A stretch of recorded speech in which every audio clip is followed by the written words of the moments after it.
Il-medja tal-Partit Nazzjonalista qisha l-magna tal-propaganda tal-Gvern Russu.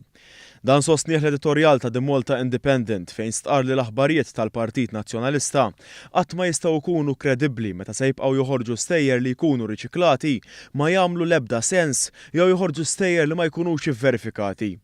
Issemmit l-istorja li rrappurtaw in-Nazzjon u Net News fl-aħħar jiem fejn qalu li kienet tebet ammont kbir ta' droga mill-qorti. L-istorja ta' Net News pruvat timplika li b'xi mod il-Gvern kellu semm fl-għajbien ta' din id-droga li kienet inġabret u ġiet maħżuna wara rejd tal-Pulizija fl-2004. Li ma semmix huwa li d-droga damet ma nstabet hekk kif lura fl-2004 meta Malta kienet għadha taħt Gvern Nazzjonalista, id-droga ġiet immarkata b'mod żbaljat.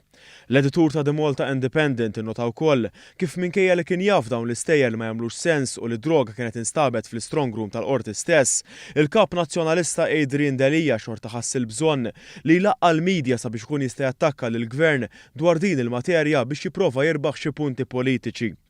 Din l-istorja li fil-verità ma fiha storja xejn, komplet tevolvi bil-ġurnalista Net News Mario Frendo jiġri mat-toroq tal-Belt Valletta sabiex jipprova jistaqsi lill-Ministru Owen Bonnici jekk hux se jkun qed jerfa' responsabbiltà politika. Madankollu, dakinhar il-Ministru nserta kien barra mill-Ministeru fuq impenji oħra tal-Gvern.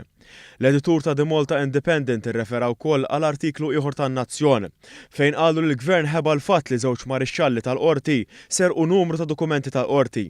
L-artiklu li nata prominenza kbira fl-ewwel faċċata tan-Nazzjon reġa' prova jimplika l-involviment tal-Gvern għax skontu din l-istorja baqgħet mistura.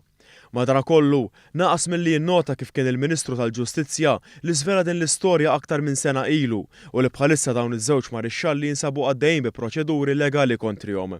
L-editur kompla jgħid li għall-medja nazzjonalista dak li huwa iswed isir abjad u dak li huwa abjad isir iswed bl-istejjer mhux verifikati jew aħjar fake news saru l-ordni tal-ġurnata għall-medja nazzjonalista.